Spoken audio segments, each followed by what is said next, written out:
ಏನಿದೆ ಇವತ್ತು ಕಲರ್ಫುಲ್ಲಾಗಿ ಇಷ್ಟು ಗ್ರೀನಿಶ್ ಎಷ್ಟು ಚೆನ್ನಾಗಿ ಕಾಣಿಸ್ತಾ ಇದೆ ಅಂತ ಅನ್ಕೋತಾ ಇದ್ದೀರಾ ಅನಿಸುತ್ತೆ.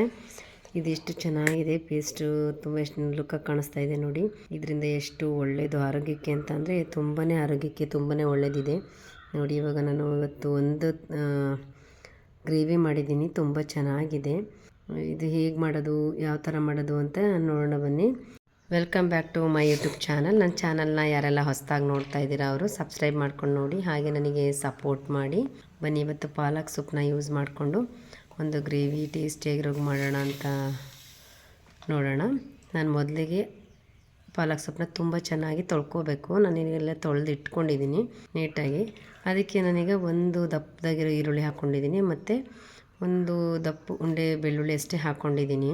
ಟೊಮೊಟೊವನ್ನು ಕೂಡ ಕಟ್ ಮಾಡಿಟ್ಕೊಂಡು ಅದನ್ನು ಹಾಕ್ಕೊಂಡು ಇವಾಗ ಇದನ್ನು ನಾವು ಬೇಯಿಸ್ಕೊಳ್ಳೋಣ. ಇದಕ್ಕೆ ಇದ್ರ ಜೊತೆನೇ ನಾನು ಒಂದು 5-6 ಬಾದಾಮಿ ಕೂಡ ಹಾಕ್ಕೋತಾ ಇದ್ದೀನಿ. ಗೋಡಂಬಿ ಇದ್ದರೆ ಗೋಡಂಬಿನೂ ಹಾಕ್ಕೋಬೋದು. ನಾನಿಲ್ಲಿ ಗೋಡಂಬಿ ಇರಲಿಲ್ಲ, ಹಾಗಾಗಿ ನಾನು ಬಾದಾಮಿನೇ ಹಾಕ್ಕೊಂಡೆ. ಚೆನ್ನಾಗಿರುತ್ತೆ ಟೇಸ್ಟು, ಹಾಕ್ಕೊಳ್ಳಿ. ಇದನ್ನೆಲ್ಲ ಇವಾಗ ನಾನು ಹಾಕ್ಕೊಂಡ ನಂತರ 1-2 ಮೆಣಸಿನ್ಕಾಯಿ ಹಾಕ್ಕೋತಾ ಇದ್ದೀನಿ. ಖಾರಕ್ಕೆ 1-2 ಹಾಕ್ಕೊಂಡಿದ್ದೀನಿ, ಟೇಸ್ಟ್ ಚೆನ್ನಾಗಿರುತ್ತೆ ಅಂತೇಳಿ. ಬೇಕಂದರೆ ಇನ್ನೊಂದೆರಡು ಹಾಕ್ಕೊಳ್ಳೋದಿದ್ರೆ ಹಾಕ್ಕೋಬೋದು.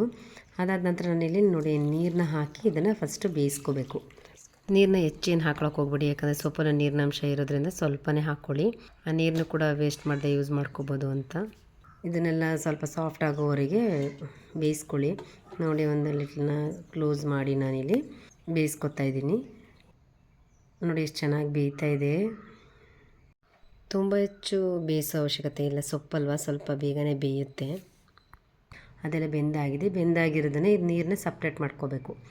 ನಾನಿಲ್ಲಿ ನೋಡಿ ನೀರನ್ನ ಸಪ್ರೇಟ್ ಮಾಡ್ಕೊಂಡಿದ್ದೀನಿ. ಸಪ್ರೇಟ್ ಮಾಡ್ಕೊಂಡ ನಂತರ ಇದನ್ನು ಸ್ವಲ್ಪ ಬಿಸಿ ಇದೆಯಲ್ಲ, ಇದನ್ನೆಲ್ಲ ನಾವು ರುಬ್ಕೋಬೇಕು. ಹಾಗಾಗಿ ಬಿಸಿ ಇದ್ದಾಗ ರುಬ್ಕೋಬೇಡಿ, ಸ್ವಲ್ಪ ಆರಿಸಿ ಆಮೇಲೆ ರುಬ್ಕೊಳ್ಳಿ. ನೋಡಿ ಇವಾಗ ನಾನು ಆರಕ್ಕಿಟ್ಟು ಒಂದು ಬಾಣಲಿನ ಕಾಯಕ್ಕಿಟ್ಟು ಅದಕ್ಕೆ ಒಂದು 2-3 ಸ್ಪೂನಷ್ಟು ಎಣ್ಣೆ ಹಾಕಿದ್ದೀನಿ. ಎಣ್ಣೆ ಹಾಕಿ ಸಾಸಿವೆ ಹಾಕಿದ್ದೀನಿ, ಒಂದು 3/4 ಸ್ಪೂನಷ್ಟು, ಮತ್ತು 1 ಸ್ಪೂನಷ್ಟು ಜೀರಿಗೆ ಹಾಕಿದ್ದೀನಿ, ಟೇಸ್ಟ್ ಚೆನ್ನಾಗಿರುತ್ತೆ ಅಂತೇಳಿ. ಬೆಳ್ಳುಳ್ಳಿನೂ ಅಷ್ಟೇ ಸಿಪ್ಪೆ ಬಿಡಿಸಿಟ್ಕೊಂಡಿದ್ದೆ, ಅದನ್ನು ಒಂದು 5-6 ಹಾಕ್ಕೊಂಡು ಒಣಮೆಣಸಿನ್ಕಾಯಿ 1-2 ಹಾಕಿ, ಮತ್ತು ಒಂದು ದಪ್ಪ ಈರುಳ್ಳಿನ ಹಚ್ಚಿಟ್ಕೊಂಡಿದ್ದೆ ಅದನ್ನು ಕೂಡ ಹಾಕ್ಕೋತಾ ಇದ್ದೀನಿ. ಅದನ್ನು ಹಾಕ್ಕೊಂಡಾಗೆ ಫ್ರೈ ಮಾಡ್ಕೊಳ್ಳಿ. ಕರ್ಬೇವಿನ ಸೊಪ್ಪು ಕೂಡ ಸ್ವಲ್ಪ ಹಾಕ್ಕೊಂಡಿದ್ದೀನಿ. ಹಾಕ್ಕೊಂಡು ಹಾಗೆ 1-2 ಸೆಕೆಂಡು ಈರುಳ್ಳಿ ಎಲ್ಲ ಬಾಡೋ ತನಕ ಚೆನ್ನಾಗಿ ಬಾಡಿಸ್ಕೊಳ್ಳಿ. ಇದಕ್ಕೆ ನಾನು ಇವಾಗ ಒಂದು 1/4 ಸ್ಪೂನಷ್ಟು ಅರಿಶಿನ ಪುಡಿನೂ ಕೂಡ ಹಾಕ್ಕೋತಾ ಇದ್ದೀನಿ. ನಾನು ಮೆಣಸಿನ್ಕಾಯಿ ಸ್ವಲ್ಪ ಹಾಕ್ಕೊಂಡಿದ್ನಲ್ವ, ಹಾಗಾಗಿ ಇಲ್ಲಿ 1 ಸ್ಪೂನಷ್ಟು ಚಿಲ್ಲಿ ಪೌಡರ್ ಹಾಕ್ಕೋತಾ ಇದ್ದೀನಿ. ಚಿಲ್ಲಿ ಪೌಡರ್ ಹಾಕಿ 1 ಸ್ಪೂನಷ್ಟು ಗರಂ ಮಸಾಲ ಹಾಕ್ಕೋತಾ ಇದ್ದೀನಿ. ಇದನ್ನೆಲ್ಲ ಹಾಕ್ಕೊಂಡು ಹಾಗೇ 1-2 ಸೆಕೆಂಡು ಎಣ್ಣೆ ಜೊತೆ ಹಾಗೆ ರೋಸ್ಟ್ ಮಾಡಿಕೊಂಡೆ. ಅದ್ರ ಜೊತೆನೇ ಉಪ್ಪನ್ನು ಕೂಡ ಸ್ವಲ್ಪ ಹಾಕ್ಕೊಂಡಿದ್ದೀನಿ. ಎಷ್ಟು ಬೇಕು ಅಷ್ಟು ಸ್ವಲ್ಪನೇ ಹಾಕ್ಕೊಳ್ಳಿ, ಯಾಕಂದರೆ ಪಾಲಕ್ ಸೊಪ್ಪಲ್ಲಿ ಉಪ್ಪಿನಂಶ ಜಾಸ್ತಿ ಇರೋದ್ರಿಂದ ಸ್ವಲ್ಪನೇ ಹಾಕ್ಕೊಂಡ್ರೆ ಒಳ್ಳೆಯದು. ನೋಡಿ ಇವಾಗ ಆರಕ್ಕಿಟ್ಟಿದ್ನಲ್ಲ ಆ ಸೊಪ್ಪನ್ನು ನಾನಿವಾಗ ಮಿಕ್ಸಿಗೆ ಹಾಕ್ಕೊಂಡು ರುಬ್ಕೋತಾ ಇದ್ದೀನಿ. ಅದ್ರ ಜೊತೆನೇ ನಾನು ಇಲ್ಲಿ ಹುರಿದಿಟ್ಕೊಂಡಿರೋಂಥ ಧನ್ಯನ 1-2 ಸ್ಪೂನಷ್ಟು ಹಾಕ್ಕೋತಾ ಇದ್ದೀನಿ. ಧನ್ಯ ಪೌಡ್ರ್ ಹಾಕ್ಕೊಳ್ಬೋದು, ಆದರೆ ನಾನು ಧನ್ಯನೇ ಹಾಕ್ಕೊಂಡಿದ್ದೀನಿ. ತುಂಬ ಚೆನ್ನಾಗಿರುತ್ತೆ ಟೇಸ್ಟ್ ಅಂತೇಳಿ. ನೀವು ಒಮ್ಮೆ ಬೇಕಿದ್ರೆ ಈ ಥರ ಹಾಕಿ ಮಾಡಿ, ತುಂಬಾ ಚೆನ್ನಾಗಿರುತ್ತೆ. ನೋಡಿ ಇಷ್ಟು ನಾನು ರುಬ್ಕೊಂಡಿದ್ದೀನಿ. ತುಂಬ ಪೇಸ್ಟ್ ಆಗೋಯ್ತು, ತುಂಬ ಪೇಸ್ಟ್ ಅವಶ್ಯಕತೆ ಇಲ್ಲ, ಸ್ವಲ್ಪ ತರಿ ಇದ್ರೂ ನಡೆಯುತ್ತೆ. ನೋಡಿ ಇವಾಗ ನಾನು ಮಸಾಲೆ ರೆಡಿ ಮಾಡಿ ಇಟ್ಕೊಂಡಿದ್ನಲ್ಲ ಅದಕ್ಕೆ ಹಾಕಿ ರುಬ್ಬಿರೋದನ್ನು ಮಿಕ್ಸ್ ಮಾಡ್ಕೋತಾ ಇದ್ದೀನಿ. ಹೆಚ್ಚು ನೀರು ಹಾಕ್ಕೊಳಕ್ಕೆ ಹೋಗ್ಬೇಡಿ, ಸ್ವಲ್ಪ ಗಟ್ಟಿಗಿದ್ರೇ ಗ್ರೇವಿ ಚೆನ್ನಾಗಿರುತ್ತೆ ಅಂತೇಳಿ ಸ್ವಲ್ಪನೇ ನಾನು ನೀರಂಶ ಹಾಕ್ಕೊಂಡಿದ್ದೀನಿ. ಮತ್ತು ಸೊಪ್ಪು ಬೇಯಿಸಿಟ್ಟಿದ್ವಲ್ಲ, ಅದರಲ್ಲಿ ರಸ ತೆಗ್ದಿದ್ವಲ್ಲ, ಅದನ್ನು ನಾನು ಎಸೆಯೋಕ್ಕೆ ಹೋಗಲಿಲ್ಲ. ನೀವು ಕೂಡ ಅದೇ ರೀತಿ ಮಾಡಿ. ಅದರಲ್ಲಿ ಸೊಪ್ಪೆಲ್ಲ ಬೇಯಿಸಿರೋದ್ರಿಂದ ಪಾಲಕ್ ಅಂಶ ರಸ ಇರುತ್ತಲ್ಲ, ಹಾಗಾಗಿ ಆ ನೀರನ್ನೇ ಸೇರಿಸಿ ನಾನು ಗ್ರೇವಿ ಒಳಗೆ ಹಾಕಿದೆ. ಅದಾದ ನಂತರ ನಾನಲ್ಲಿ ಅವರೆಕಾಳು ಸೀಸನ್ ಅಲ್ವಾ, ಅವರೆಕಾಳು ಇತ್ತು. ಇದನ್ನು ಅವರೆಕಾಳು ಆಲ್ರೆಡಿ ನಾನು ಬೇಯಿಸಿ ಇಟ್ಕೊಂಡಿರೋದನ್ನು ಇವಾಗ ಪಾಲಕ್ ಗ್ರೇವಿ ಜೊತೆಲಿ ಹಾಕ್ಕೊಂಡು ಮಿಕ್ಸ್ ಮಾಡ್ಕೊತಾ ಇದ್ದೀನಿ. ತುಂಬಾ ಚೆನ್ನಾಗಿರುತ್ತೆ. ನೀವು ಕೂಡ ಈ ರೀತಿ ಹಾಕ್ಕೊಂಡು ಮಾಡ್ಕೊಳ್ಳಿ. ಜೊತೆಗೆ ಬೇಕಂತ ಅಂದರೆ ನೀವು ಪನ್ನೀರ್ ಇದ್ದರೆ ಪನ್ನೀರ್ ಹಾಕ್ಕೋಬೋದು, ಅಥವಾ ಸೋಯಾಬೀನ್ ಅದನ್ನು ಹಾಕ್ಕೊಂಡ್ರೂ ತುಂಬಾ ಚೆನ್ನಾಗಿರುತ್ತೆ. ನೀವು ಹಾಕ್ಕೊಂಡು ಮಾಡಿ ನೋಡಿ. ನಾನು ಅವರೆಕಾಳು ಇತ್ತಂತೇಳಿ ಅವರೆಕಾಳು ಹಾಕಿ ಮಾಡಿದ್ದೀನಿ. ನೀವು ಪಾಲಕ್ ಎಷ್ಟು ಒಳ್ಳೆಯದು ಅಂತ ತಿಳ್ಕೊಂಡಿದ್ದೀರಾ ಅನ್ಕೋತೀನಿ. ಅದರಲ್ಲಿ A vitamin C, vitamin E ಎಲ್ಲ ತುಂಬ ಚೆನ್ನಾಗಿದೆ. ಕ್ಯಾಲ್ಶಿಯಮ್ಮು, ಐರನ್ನು ತುಂಬಾ ಚೆನ್ನಾಗಿದೆ ಪಾಲಕ್ ಸೊಪ್ಪಲ್ಲಿ. ಮಕ್ಕಳು ಕೂಡ ಇಷ್ಟಪಟ್ಟು ತಿಂತಾರೆ. ಈ ಥರ ಗ್ರೇವಿ ಮಾಡಿಕೊಡಿ, ಇಲ್ಲಾಂದರೆ ಚಪಾತಿ ಹಿಟ್ಟೊಳಗೆ ಕಲಿಸ್ಕೊಟ್ರೂ ನಡೆಯುತ್ತೆ. ಮತ್ತು ಹಸಿ ಸೊಪ್ಪನ್ನ ಬೇಯಿಸಿ ಜ್ಯೂಸ್ ಮಾಡ್ಕೊಂಡು ಕುಡಿದ್ರೂ ತುಂಬ ಆರೋಗ್ಯಕ್ಕೆ ಒಳ್ಳೆಯದು.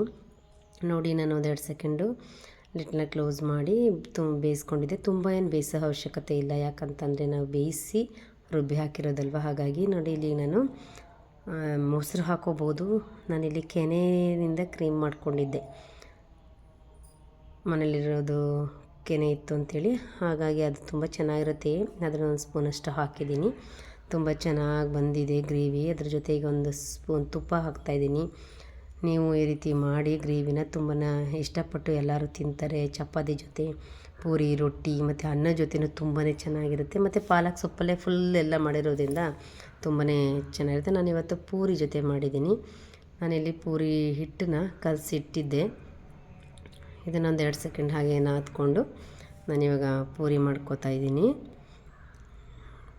ನೋಡಿ ಇವಾಗ ನಾನು ಪೂರಿನ ಎಲ್ಲ ಕರೆದು ಒಂದು ಪಾತ್ರೆಗೆ ಹಾಕಿ ಇಟ್ಕೊಂಡಿದ್ದೀನಿ. ಎಲ್ಲ ಚೆನ್ನಾಗಿ ಬಂತು. ಪೂರಿ ಜೊತೆ ಅಂತೂ ತುಂಬಾ ಚೆನ್ನಾಗಿತ್ತು.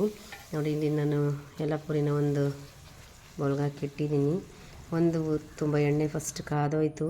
ನಾನಿಲ್ಲಿ ಗ್ರೇವಿ ಮಾಡೋಕ್ಕಿಟ್ಟು ಈ ಕಡೆ ಎಣ್ಣೆ ಬಂಡಿಟ್ಟಾಗ ಎಣ್ಣೆ ತುಂಬ ಹೆಚ್ಚು ಕಾದು ಒಂದು 2-3 ಪೂರಿ ಸೀದೆ ಹೋದ್ವು. ಅದಾದ ನಂತರ ಇನ್ನೆಲ್ಲ ಮಿಕ್ಕಿದೆಲ್ಲ ತುಂಬ ಚೆನ್ನಾಗಿತ್ತು. ಪೂರಿ ಜೊತೆ ಅಂತೂ ಈ ಗ್ರೇವಿ ತುಂಬಾ ಚೆನ್ನಾಗಿ ಅನ್ನಿಸ್ತು. ಅವರೆಕಾಳು ಹಾಕಿರೋದಂತೂ ತುಂಬಾ ಚೆನ್ನಾಗಿತ್ತು.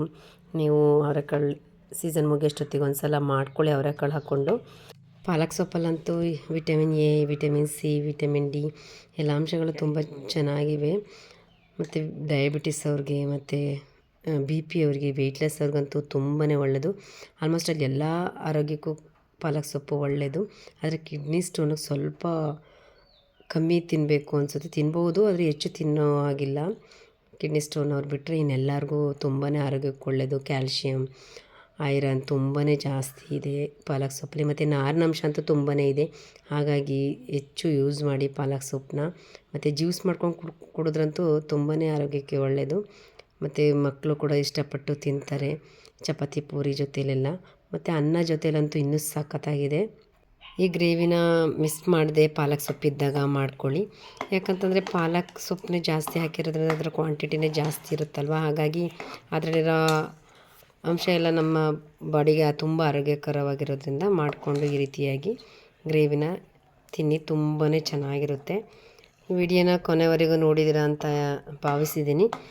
ಮಿಸ್ ಮಾಡದೆ ಈ ರೆಸಿಪಿನ ಒಮ್ಮೆ ಟ್ರೈ ಮಾಡಿ. ಹೇಗಿತ್ತು ಅಂತೇಳಿ ಕಮೆಂಟ್ ಬಾಕ್ಸಲ್ಲಿ ಕಮೆಂಟ್ ಮಾಡಿ, ಲೈಕ್ ಮಾಡಿ, ಶೇರ್ ಮಾಡಿ. Thank you.